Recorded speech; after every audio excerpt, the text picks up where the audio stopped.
paz do Senhor, meus irmãos, sejam bem-vindos a mais uma escola bíblica dominical da Igreja Evangélica Canaã. Nós estamos hoje com a última lição do tema Os Planos de Deus para Israel em meio à infidelidade da nação. E hoje é a 13ª lição, mas antes de começarmos, vamos fazer uma oração, uma palavra de oração para começarmos e encerrarmos esta matéria, né? Pai, nós te damos graças, Senhor, por mais esta oportunidade, Pai.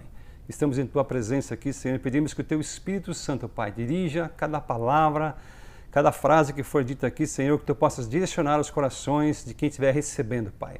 Guarda aqui os nossos irmãos que estão presentes, Senhor, guarda, meu Pai, cada casa, cada lugar que for entrar esta aula, meu Pai, seja de manhã, seja à tarde, Senhor, seja durante a noite, seja qual o momento que essa aula estiver entrando nos lares, nas casas, meu Pai, onde quer que os Teus servos estejam, meu Pai, que sejam abençoados, cheios da Tua glória, cheios da Tua graça, em o nome de Jesus, que nós oramos e que nós te bendizemos, Senhor. Amém. Bem, queridos, como eu tinha dito, hoje é a 13ª aula, o cativeiro de Judá. O texto áureo dessa lição está em 2 Crônicas, capítulo 36, verso 16, que diz assim, lê comigo aí. Porém zombaram os mensageiros de Deus e desprezaram as suas palavras e escarneceram dos seus profetas, até que o furor do Senhor subiu tanto contra o seu povo que mais nenhum remédio houve. Verdade prática desta aula. Todo ser humano ele se torna cativo de suas escolhas e das suas consequências, com certeza. E quando eu li esse texto aqui, essa parte aqui, todo ser humano se torna cativo das suas escolhas, eu me lembrei lá de Gálatas capítulo 6, versículo 7, que Paulo fala assim, que de Deus ninguém zomba, de Deus ninguém engana, e tudo que o homem plantar, ele colherá, com certeza. Então assim, tudo que nós fazemos hoje, tudo que nós fazemos, com certeza esses efeitos vão gerar algumas consequências, né? Então temos que tomar muito cuidado com tudo que nós fazemos hoje ou plantemos hoje, né? Bem, então vamos ao texto, o texto da leitura bíblica em classe, que está lá em 2 Reis, nós estamos estudando 2 Reis, no capítulo 24, no versículo 18 ao 20. Leia comigo aí na sua casa, onde você estiver, se você puder, é claro. Versículo 18 está escrito assim: Tinha Zedequias 21 anos de idade quando começou a reinar e reinou 11 anos em Jerusalém, e era o nome de sua mãe Amutel, filha de Jeremias, não Jeremias que escreveu o livro de Jeremias, mas é outro Jeremias, de Líbida. Versículo 19: E fez o que era mal aos olhos do Senhor, conforme tudo quanto fizera Jeoaquim, seu irmão. Versículo 20, pois assim sucedeu por causa da ira do Senhor contra Jerusalém, contra Judá, até os rejeitar de diante da sua face, e Zedequias se revoltou contra o rei da Babilônia. Ainda em 2 Reis, capítulo 25, verso de 1 a 10, está escrito na palavra do Senhor. E sucedeu que, no 9º ano do reinado de Zedequias, no mês 10º ao 10 do mês, Nabucodonosor, rei da Babilônia, veio contra Jerusalém, ele e todo o seu exército, e se acampou contra ela, e levantaram contra ela tranqueiras, que quer dizer rampas de ataque, em redor da cidade. A cidade foi sitiada até um 10º ano do reinado de Zedequias. Ao 9 dias do 4º mês, quando a cidade se via apertada de fome, nem havia sequer pão para o povo na terra. Então a cidade foi arrombada e todos os homens de guerras fugiram de noite pelo caminho da porta que estava entre os 2 muros, junto ao jardim do rei, porque os caldeus estavam contra a cidade em redor, e o rei se foi pelo caminho da campina. Porém o exército dos caldeus perseguiu o rei e o alcançou nas campinas de Jericó, E todo o seu exército se dissipou, se dispersou. E tomaram o rei e o fizeram subir ao rei da Babilônia em Ribla. E procederam contra ele. E aos filhos de Zedequias degolaram diante dos seus olhos. E vazaram os olhos de Zedequias e o ataram em 2 candeias de bronze, ou seja, 2 algemas. E o levaram à Babilônia. E no 5º mês, no 7º dia do mês, este era o ano 19º do reinado de Nabucodonosor, rei da Babilônia, veio Nabuzaradã, capitão da guarda, servo do rei da Babilônia, de Jerusalém, a Jerusalém, né? E queimou a casa do Senhor, queimou a casa do rei e também todas as casas de Jerusalém. Todas as casas dos grandes igualmente queimou. Ou seja, queimou todas as casas de Jerusalém. E todo o exército dos caldeus que estava com o capitão da guarda derribou os muros em redor de Jerusalém. Ou seja, eles acabaram com a cidade toda, né? Acabaram com o templo, com o reino e com as casas dos pobres ou dos ricos, né? Não perdoaram ninguém. Verdades práticas que temos a alcançar aqui hoje. O objetivo geral é sinalizar o efeito do pecado cometido pelo povo de Deus. É certo que todo pecado gera efeitos nocivos. Temos que sempre lembrar disso. Todo pecado gera consequências. Objetivos específicos ao qual tentaremos alcançar seria, primeiro, apontar os motivos da decadência de Judá. Quais foram os motivos? Segundo, revelar a teimosia de Zedequias, que não quis ouvir a voz dos profetas. Terceiro e último, relatar a queda de Judá. Na introdução aqui, vamos fazer um pequeno parêntese. Nós lembramos que Deus ele escolheu Abraão como servo especial, escolhido dele, e dizia: Abraão, sai da tua terra e vai para uma terra que eu vou te mostrar, uma terra que eu vou te levar, e você será muito próspero, você terá uma descendência enorme como a areia da praia. E lembramos na história que Deus levou ali Abraão para lugares distantes, estranhos, e levou Abraão para peregrinar no deserto. No entanto, Deus disse para Abraão: Abraão, a tua descendência será escrava durante 400 e 430 anos depois, mas eu enviarei ali um libertador. Dito feito, aconteceu isso. O povo de Israel ficou ali escravo do Egito, e Deus mandou Moisés e libertou aquele povo, e eles vieram depois ficar congregando com Deus. No entanto, este povo decidiu ter reis, porque Deus era rei, Deus era governante daquele povo. Eles decidiram ter reis como os vizinhos, né? Ter um rei como vizinhos deles. E aí Deus deu um rei segundo o coração deles, e deu Saul para eles. Depois de Saul, que governou 40 anos, Deus deu um rei segundo o coração de Deus, que é Davi, rei Davi. E após o rei Davi, veio agora o rei Salomão, que é um rei que pediu sabedoria para Deus. Vamos recapitulando isso, né? Pediu sabedoria para Deus. No entanto, Salomão teve tantas mulheres, tantas concubinas, que ele acabou se perdendo e acabou se deixando envolver com os deuses estranhos que o envolvia pelas suas esposas. E após o término do reinado de Salomão, quem começou a governar foi o seu filho, Reboão. E Reboão começou a ser mais pesado que o próprio Salomão, e por conta disso houve uma divisão no reino de Israel, ou seja, criando 2 reinos: o reino do norte, que é o reino de Israel, cuja capital é Samaria, que quem começou governando lá foi Jeroboão, que era um homem fiel a Davi, fiel a Salomão, né? E no reino do sul foi chamado Judá, cuja capital é Jerusalém. Lembrando que no reino do norte foram mais ou menos 20 reis que governaram, tá? E desses 20 reis que governaram, os 20 foram infiéis a Deus. Por isso que Samaria caiu rapidamente. Depois no reino do sul, cuja capital é Jerusalém, cujas 2 tribos ali foram formadas. Lá no reino do norte foram 10 tribos, no reino do sul. O reino do sul foram 2 tribos, foi de Jeroboão a Zedequias, também mais ou menos 20 reis. Só que desses 20 reis, 8 fizeram a vontade de Deus, tá? E 12 não fizeram a vontade de Deus. Veja, a quantidade de reis que não fizeram a vontade de Deus era enorme, porque fazer a vontade de Deus requer muitas muitas vezes deixar aquilo que você tem buscado para fazer a vontade de Deus. E muitos homens dificilmente querem deixar o seu orgulho, a sua avareza de lado, né?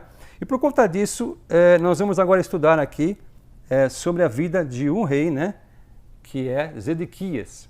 Bom, entrando na introdução então da lição, ao final do reinado de Judá, tá? Que foi protagonizada por 4 reis, então esse reinado de Judá foi assim, protagonizada por 4 reis finais que não fizeram a vontade de Deus. Quais foram eles? Primeiro foi Joacás, também filho de Josias, né, que era o último rei lá, que lembra de Josias que ele levantou ali o templo de Jerusalém, ele votou com que o povo pudesse adorar a Deus novamente, destruiu os templos ídolos, né? Josias, então, foi o reformador da época, tá? Então, Joacás, ele reinou, tinha 23 anos, reinou durante 3 meses e fez o que Deus reprova, né? E praticou as iniquidades, muitas iniquidades. Embora o pai dele tenha sido um grande, zeloso reformador, ele fez o que era mal perante os olhos do Senhor. O outro rei foi Jeoaquim, também filho de Josias, né? Diga-se de passagem aqui, os 3 reis seguintes foram filhos de Josias, né? Que eu me lembro, foi o único rei de Israel que teve 3 filhos que sucederam ele, foi o único, né? Então, Jeoaquim, filho de Josias, reinou ali, quando ele começou a reinar, ele reinou por 11 anos, né? E fez o que o Senhor reprova completamente. Levou o povo a ser um povo apóstata, um povo idólatra, e foi ali no reino de Jeoaquim, tá?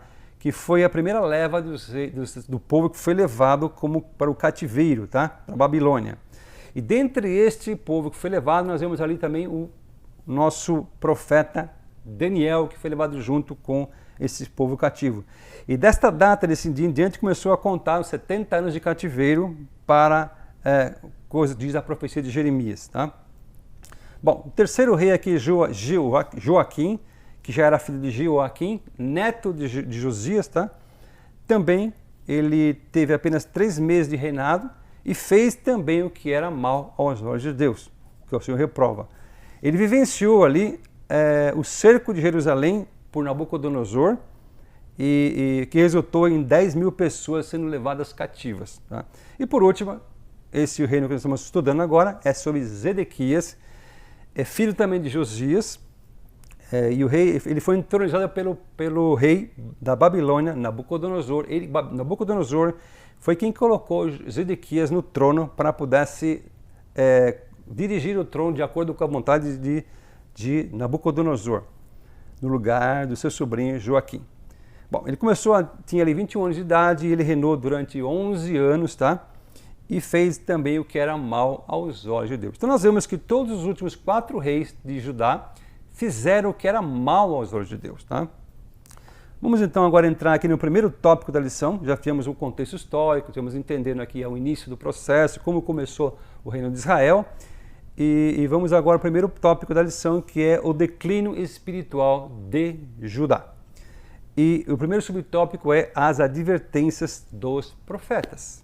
Bom, os profetas do Antigo Testamento foram unânimes, todos eles foram incansáveis em denunciar, então, as injustiças terríveis e transgressões do povo e dos líderes da nação, como está registrado lá em Jeremias 11, de 9 a 12, ao qual nós lemos agora. Você pode abrir a tua Bíblia aí, tá? Em Jeremias 11, versículo de 9 a 12, ao qual leremos aqui.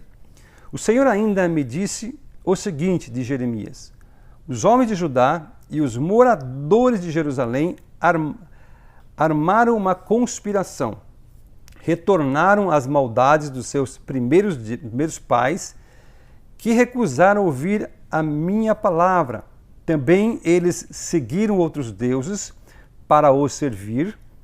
A casa de Israel e a casa de Judá quebraram a minha aliança, que eu fiz com seus pais.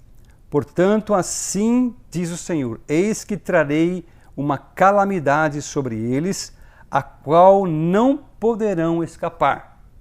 Clamarão a mim, porém não os ouvirei. Então as cidades de Judá e os moradores de Jerusalém irão aos deuses a quem eles queimaram incenso, e a eles clamarão. Porém, estes de modo nenhum os livrarão na hora da calamidade. Ou seja, Deus aqui trouxe uma palavra de Jeremias para dizer que este povo rejeitou a aliança de Deus contra os antepassados, de Abraão, Isaac e Jacó, e começaram a adorar outros deuses, deuses que não são deuses, idólatras, né? E agora eles teriam que clamar a esses deuses. É certo que eles não responderiam, porque não são deuses de fato, né? E Deus deixou que eles fossem punidos. Muitas vezes nós fazemos com nossos filhos, muitas vezes nós falamos, filho, não coloca o dedo na tomada, né? E o filho vai lá e coloca, a gente tem que tomar um choque às vezes, né? Para entender que aquela tomada não pode ser colocada no dedo, porque a gente tem que proteger a tomada, né? Mas é uma ilustração bem grosseira, mas dá para entender que muitas vezes Deus permite que nós sejamos tratados de uma maneira que nós entendamos. Vocês vão entender no final por que Deus permitiu tudo isso para tratar com o povo de Israel, para trazê-lo para perto, né? Às vezes Deus nos permite nós passarmos por dificuldades para que nós sejamos tratados, né? Como aconteceu com o povo de Israel. Passaram 40 anos no deserto para entender tratamento de Deus, mas mesmo assim eles continuaram a pecar, né? Bom, então todos foram taxativos, todos os profetas foram taxativos em dizer, em exigir, em clamar, especialmente contra o pecado da idolatria, que já estava excedendo a medida de Deus, né? Tem uma medida que Deus permite certas coisas, mas tem uma hora que a medida ela ultrapassa, sabe, que passa assim, Deus extrapola aquilo que Deus permite, né? E aí Deus entra com providência, ou Deus permite algumas coisas, né?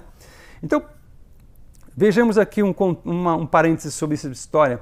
Vários profetas haviam predito a ruína de Jerusalém, vários profetas. Nós temos uma ideia pedindo para que o povo se arrependesse dos seus pecados, se arrependesse das suas idolatrias, se arrependesse daquilo que eles estavam desviando de Deus, né? Então, dentre esses profetas do pré-exílio do Reino do Sul, que é Judá, podemos citar primeiro Miqueias, foi um primeiro profeta do pré-exílio. Segundo, Sofonias. Terceiro, Naum. E quarto, Abacuque. São todos profetas do pré-exílio. Já Joel e Obadias profetizaram bem antes do exílio, bem antes. Ou seja, lá antes do exílio já começaram a profetizar, Joel e Obadias. Já Isaías é um maior profeta, não maior em tamanho, em quantidade, mas maior em profecias em si, no período anterior ao exílio de Judá, e o Jeremias, né, que anunciou e acompanhou todo o relato das atrocidades que acompanharam, então, o cerco da Babilônia a Jerusalém. E a sorte dos cativos, né, que foi acompanhada por Ezequiel e por Daniel, que atuaram dentro do cativeiro, tá? Então foram 10 profetas que ali ficaram falando para Israel, trazendo a palavra, mostrando, tentando trazer o povo a Deus, mas o povo insistia em ir para o caminho errado.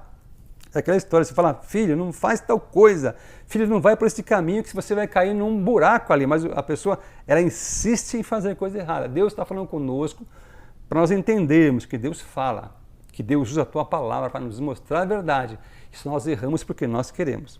Segundo subtópico, diz assim, a previsão dos acontecimentos que levaram Judá ao exílio. Bom, o ministério de Jeremias, que foi aquele que acompanhou todo o processo da Babilônia, né, foi o mais importante deste período. Ele iniciou então a sua atividade profética no reinado de Josias, pai de Ezequias, né, pai desses últimos 3 reis, né, que deu continuidade durante os 4 reinos seguintes, que nós estamos já falando sobre eles, que é Joacás, Joaquim e Zedequias. Nomes muito parecidos, né? Porque eram todos parentes. No tempo desses grandes profetas, havia muita discórdia e confusão, tá? Sobre o que era verdadeiro e o que era falso da palavra de Deus, como se já não houvesse confusão hoje, né? Então, por isso precisamos então entender, atentar totalmente para discernirmos bem a palavra de Deus, né? para que ninguém nos engane com falsas profecias, com falso testemunho, com falsas palavras. Então, ao advertir o povo sobre o pseudos profetas, Jeremias ele fez de um modo tão peculiar, tão contundente, que parece estar se referindo então aos falsos profetas do nosso dia de hoje, como está registrado lá em Jeremias capítulo 23, versículo 16 e 17. Abra comigo aí, vamos ler juntos. Está escrito assim no versículo 16: Assim diz o Senhor dos Exércitos: não deem ouvidos às palavras dos profetas que profetizam entre vocês e que os enche de falsas esperanças. Falam as visões do seu coração e que não vem da boca do Senhor. Dizem continuamente aos que me desprezam: o Senhor disse, vocês terão paz. E a todos os que andam segundo a dureza do seu coração, dizem, nenhum mal lhes sobrevirá. Ou seja, são aqueles profetas que dizem, assim diz o Senhor, quando de fato o Senhor não disse nada, né? Eles falam da sua própria boca. Então, a proliferação de falsos profetas ela é decorrente, queridos, de muitas vezes pela falta falta de crentes e líderes que realmente conheçam a palavra, que tenham a experiência verdadeira com Deus, com o nosso Senhor, né? E muitas vezes uma sociedade consumista e hedonista, uma sociedade que busca só o seu bem em prol não importa com que condições, quer sempre estar bem, né? Sempre estar feliz e sempre estar ganhando estar feliz, não importa qual o custo, né? Isso quer ser o hedonista. Então, não foram libertos da ganância, são pessoas que não foram libertas da ganância, né? Porque nós sabemos que todo mundo que busca a sua ganância acaba caindo num erro, acaba caindo em pecado, acaba caindo numa falsa palavra, né, de prosperidade. Então essas pessoas têm comichão no ouvido de ouvir prosperidade, de ouvir palavra de prosperidade, palavra que não vem do Senhor, né? Então assim acontecia com aquele povo lá no passado e assim acontece no nosso dia de hoje. Muitos querem ouvir palavras que não diz o Senhor, mas palavras que eles querem ouvir do seu coração, né? Então a falta de conhecimento da palavra traz muitas vezes erros e pecados por não conhecer a palavra de Deus. E esta palavra de Deus, a profecia, a maior profecia que nós temos hoje é a palavra de Deus, é a Bíblia, né?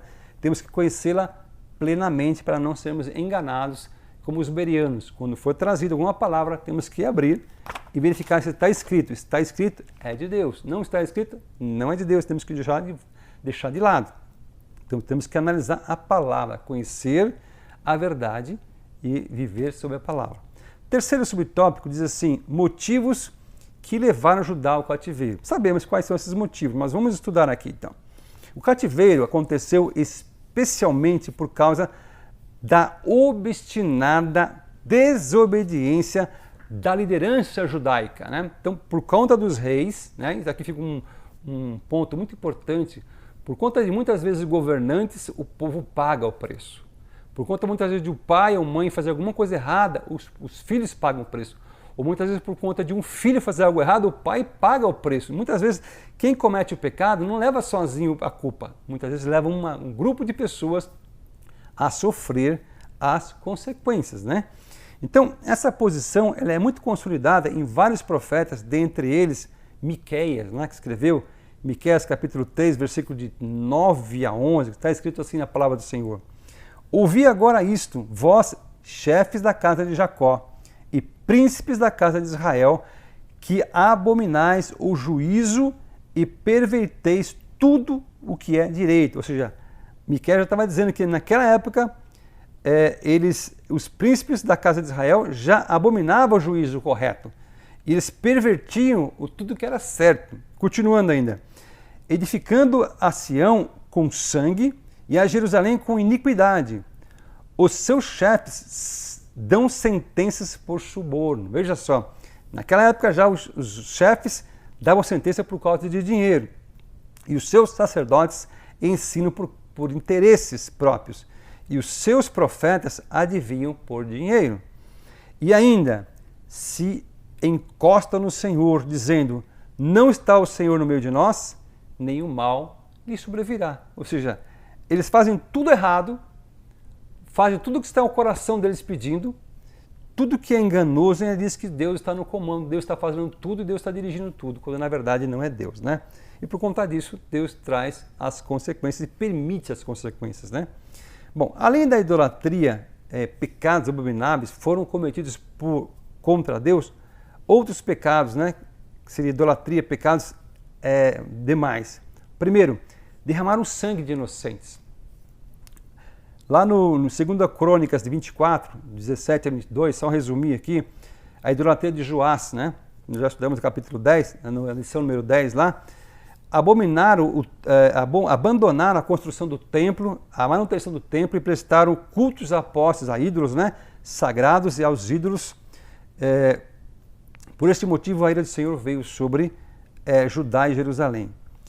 O Espírito de Deus levantou Zacarias naquela época, no reinado de Joás, e por conta disso, Joás ele mandou matar o profeta Zacarias.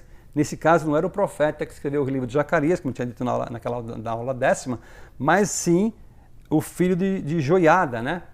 Esse filho de Joiada, que também era um profeta. E por conta disso, apedrejaram e mataram dentro do templo esse profeta. Segundo, cometeram todo tipo de corrupção e injustiça social. Está em Abacuque, capítulo 1, versículo de 1 a 4, que é a primeira queixa de Abacuque, que nós vamos resumir essa história aqui, esse contexto, né? Dizendo assim: Senhor, por que me fazes ver injustiça e contemplar a maldade? Abacuque falando com Deus. A destruição e a violência estão diante de mim, a luta em conflito por todo lado. A lei enfraquece, a justiça nunca prevalece e os ímpios prejudicam os justos e a justiça é pervertida. Ou seja, na época de Abacuque já estava ocorrendo grandes perversão da palavra, da lei e da justiça. Terceiro, e não observava o descanso sabático na época que Deus pediu que houvesse um descanso. Nós estamos bem lembrados que Deus colocou como um dos mandamentos, porque o povo de Israel ficou 430 anos cativos, escravos, não sabiam o que era descanso. Por isso que Deus instituiu um dia sabático, um dia para descansar e aprendesse que tinha que descansar um dia. E o quarto e último aqui ainda mataram muitos dos seus profetas, como nós vimos lá em Mateus 23, 35, o próprio Jesus falou sobre isso, né?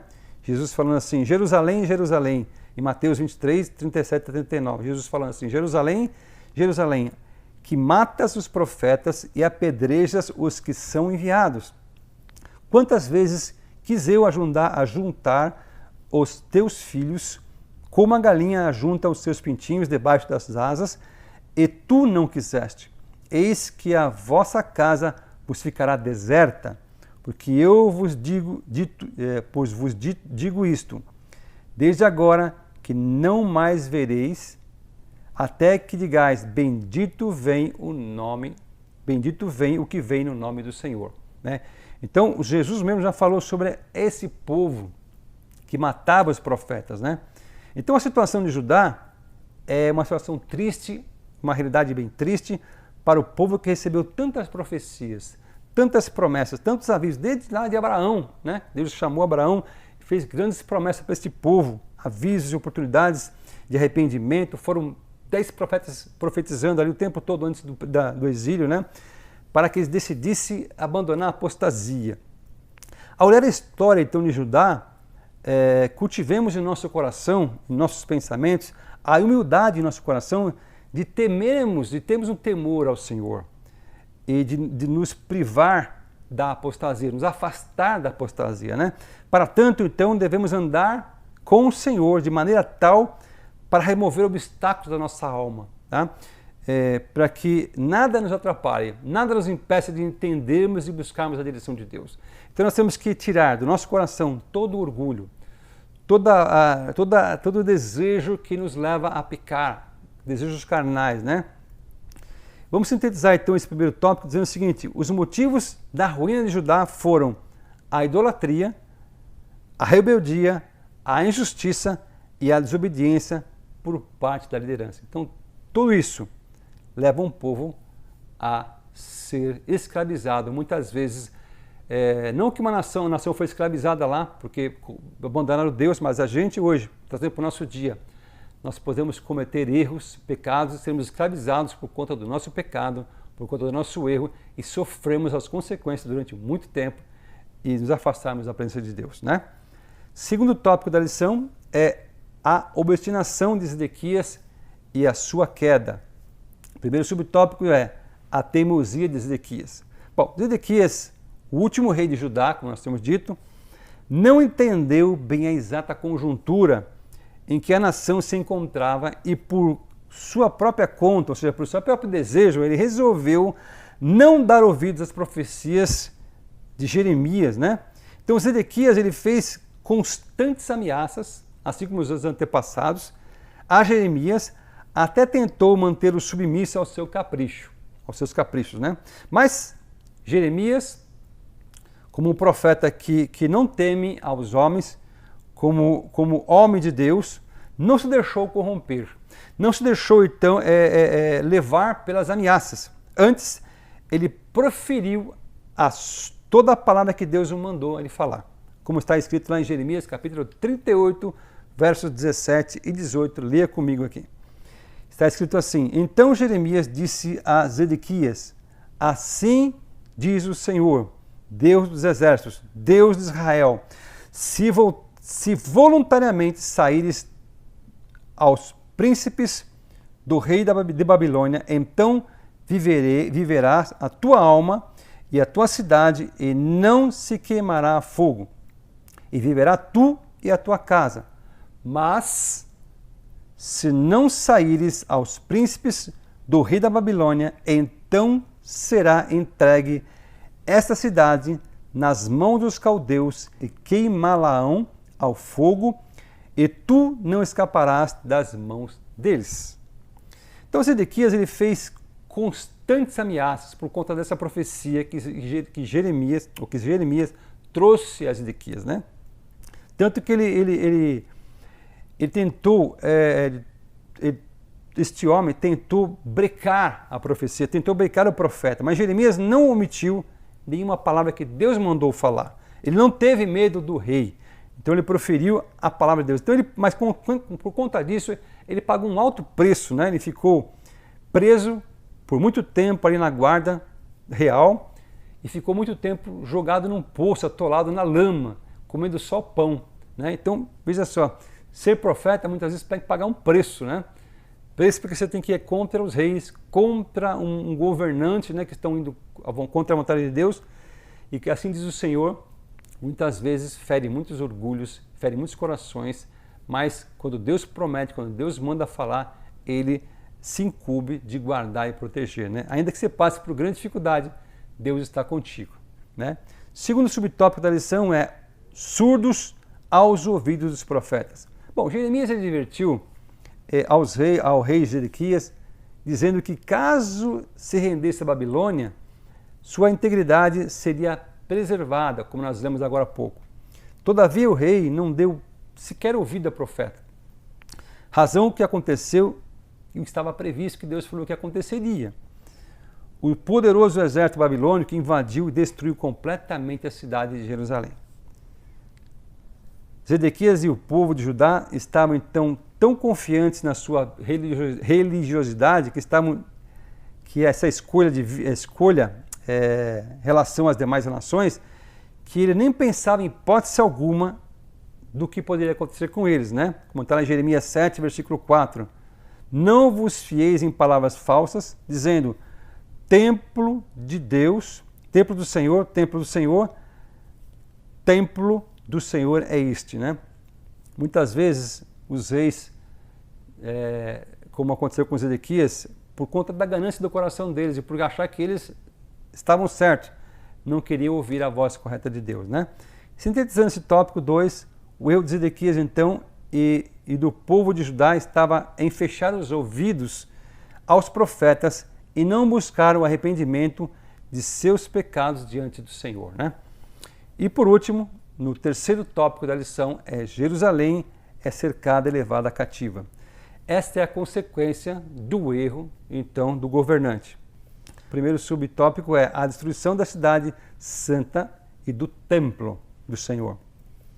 Após as investidas dos assírios e dos egípcios e de 3 ofensivas da Babilônia, ou seja, 3 reinos atacaram a cidade, né? Ou seja, por conta de erros, de abandonos, muitas vezes sofremos diversas retaliações, né, pelo inimigo.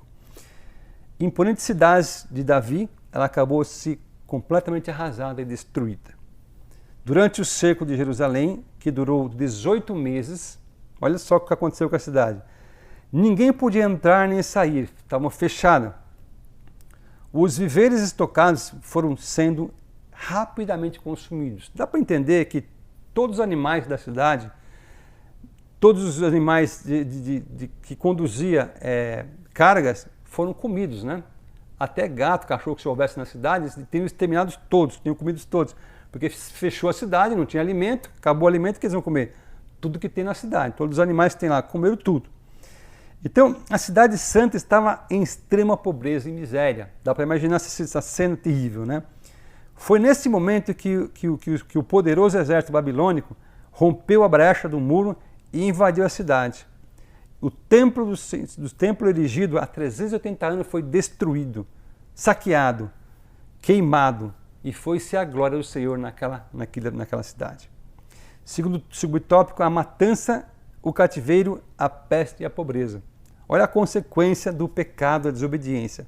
No livro de Lamentações, Jeremias, então, ele é um profeta que descreve com riqueza de detalhes as deploráveis cenas que ele viu e relatou no seu livro, né? Então, resumindo, então, Lamentações 4, de 3 a 10, um pequeno resumo, para não tomar muito tempo, a situação de Jerusalém e dos habitantes de Judá ficou deplorável, de tal forma que a última invasão babilônica, todos os nobres, príncipes e ricos foram deportados para a Babilônia, ficando somente os pobres, aqueles que não pudessem oferecer nenhuma resistência, né? O profeta Jeremias, então, foi levado cativo até parte do caminho, como ele relata no texto, e depois, por beneficência e benevolência de Nabucodonosor, ele pôde escolher se ele queria ir para a Babilônia ou se ele ia ficar em Jerusalém, né? Bom, a situação era tão terrível, meus irmãos, que a fome chegou de tal forma na cidade que as mães, elas cozinhavam seus próprios filhos devido à fome na cidade. Olha que terrível que é o pecado. Imagine uma mãe matar seu filho para poder comê-los como alimento porque não tinha o que comer. É a consequência do pecado. Perder o amor pelo próprio filho, pela própria filha, né? Que coisa terrível, né? Até os sacerdotes perderam a esperança, as virgens ficaram assentadas, sem forças, à beira dos caminhos. As crianças morriam de sede e fome e ninguém podia fazer nada para saciá-las. Consequências da desobediência. E por fim, terceiro subtópico, a esperança profetizada. A mensagem de Jeremias não deixou todos desesperados.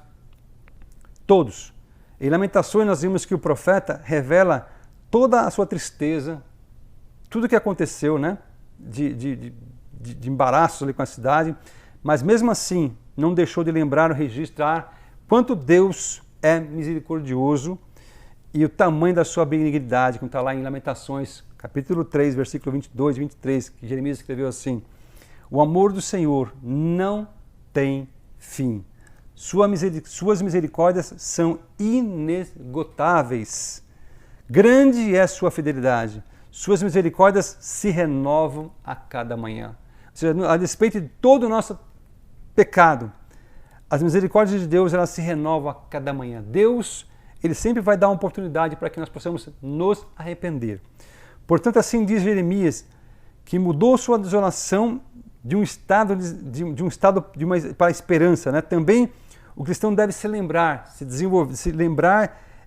desenvolver uma atitude de fé diante de adversidade, diante de dificuldade, diante de enfrentamentos que estamos enfrentando hoje, né?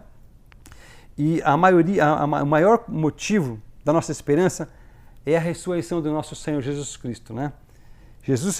Cristo em vós é a esperança da glória, como diz lá em Paulo, Colossenses, capítulo 1, versículo 27, parte B, né? Paulo diz assim: Cristo em vós, esperança da glória. Aquele povo não tinha uma esperança como nós temos hoje. A despeito do que passamos hoje, nós sabemos que Jesus venceu a morte. Jesus venceu o pecado, Jesus mostrou o caminho, Jesus é a luz que nos tira das trevas, Jesus é o caminho da esperança, Ele é o caminho, a verdade e a vida que nos veio para nos mostrar a vida eterna e o caminho para chegar a Deus, né? Ele nos trouxe de volta à presença do Pai. No passado, os homens tinham somente os profetas. Hoje nós temos a palavra e nós temos Jesus para nos mostrar através do seu Espírito Santo. Sintetizando o tópico 3, que a invasão da cidade santa e do templo trouxe pobreza, trouxe fome, trouxe grande matança para aquele povo, deixando Judá totalmente arrasada. E podemos concluir então essa lição dizendo que superficialmente nós entendemos que o cativeiro parece ter sido uma coisa terrível para a trágica, né, de o povo de Judá ter sido levado para a Babilônia. Mas veja, de uma forma bem assim, decisiva, eles começaram a rejeitar, no cativeiro começaram a relembrar a palavra, começaram a lembrar todas as profecias, começaram a voltar à palavra de Deus, porque no cativeiro eles ficaram 70 anos ali para relembrar, para estudar, para voltar. E nesse cativeiro, eles saíram de lá depois e nunca mais voltaram à idolatria, nunca mais voltaram a falsos deuses até o dia de hoje, né? Então a experiência do reino de Judá no cativeiro é uma triste lição para todos nós crentes, relembrarmos e entendermos, né? Quanto os falsos deuses ocupam o coração da pessoa, quando ele começa a entrar em falsos deuses aqui. Não estou falando só de um ídolo, de uma estátua, mas muitas vezes nós idolatramos alguma coisa que nós colocamos na presença de Deus, no lugar de Deus. Pode ser um emprego, pode ser uma profissão, pode ser um conhecimento, pode ser, pode ser o dinheiro, pode ser um Deus, né? Então tudo que você coloca no lugar de Deus, você passa a adorar aquilo, né? Então a boa notícia é que, pelas misericórdias de Deus, né, Judá retornou a terra prometida, como Deus já havia prometido lá para Abraão, né? Judá voltou agora. Olha quanto tempo passou, quanto sofrimento rolou, quantas mortes, para que Judá pudesse voltar e receber as misericórdias de Deus e voltar a ser o povo escolhido por Deus, um povo separado. E aí Jeremias termina em Lamentações, capítulo 13, versículo 22, escrevendo assim: as misericórdias do Senhor são a causa de nós não sermos consumidos, porque as suas misericórdias não têm fim. Elas se renovam a cada manhã, no versículo 23. Então, o Senhor tem misericórdia de nós, tem nos guardado, tem nos poupado, tem nos livrado de tantas coisas. Muitas vezes, quando nós cometemos algum erro, a consequência vem na sequência. Como nós vimos aqui com o povo de Judá e Israel. Eram 10 tribos no reino do norte. Os 20 reis, mais ou menos, todos desviaram. Do reino do sul, somente 8 fizeram a vontade de Deus. Que nós possamos refletir qual foi a consequência do pecado, qual foi a consequência do erro. É certo que tudo que nós fazemos, como diz lá em Gálatas 6, 7, de Deus ninguém zomba, de Deus ninguém engana. Tudo que nós plantarmos, nós colheremos. Tudo que nós fizermos de errado, nós pagaremos o preço. Ainda que Deus seja benevolente e nós sejamos, Senhor, nos perdoe, mas mesmo assim o preço virá, as consequências chegarão até nós. Então que nós possamos refletir nisso e deixar de lado todo pecado, toda malícia, todo engano e buscarmos a presença e a direção de Deus e ouvirmos a santa palavra de Deus, que é a maior profecia deixada por Deus na terra. Amém? Aqui nós encerramos então esta revista que nós estudamos, que é o plano de Deus para Israel em meio à infidelidade da nação. Eu quero dar uma notícia importante para vocês, que no próximo quarto trimestre nós estamos entrando então numa nova revista, que é essa daqui, que é a revista sobre o apóstolo Paulo. É uma revista maravilhosa. Falar sobre o apóstolo Paulo é maravilhoso. São lições da vida do ministério do apóstolo Paulo, sobre os gentios e da igreja de Cristo. Digo para vocês que será uma aula maravilhosa. Não perca as próximas lições que serão trazidas pela Igreja Evangélica Canaã. Será muito bom estar com vocês e será muito maravilhoso estudarmos sobre a vida de Paulo. Nós veremos que Paulo foi um dos maiores profetas, maiores escritores da Bíblia, que escreveu uma grande parte do Novo Testamento e de toda a Bíblia em si, e foi muito usado por Deus, mas ele pagou um alto preço, e nós estudaremos sobre a vida dele nesta revista nova, que será uma bênção. Amém? Que o Senhor te abençoe, te guarde, que o Senhor faça prosperar a sua vida e te guarde, te livre de todo o mal, e que Ele resplandeça sobre a sua casa, sobre a sua vida, a sua face, e te abençoe na sua entrada, na sua saída, em nome de Jesus. Até a próxima aula. Que Deus abençoe a sua casa, a sua vida, seu trabalho, a sua empresa e os seus filhos, em nome de Jesus. Um beijo no coração e fique com Deus.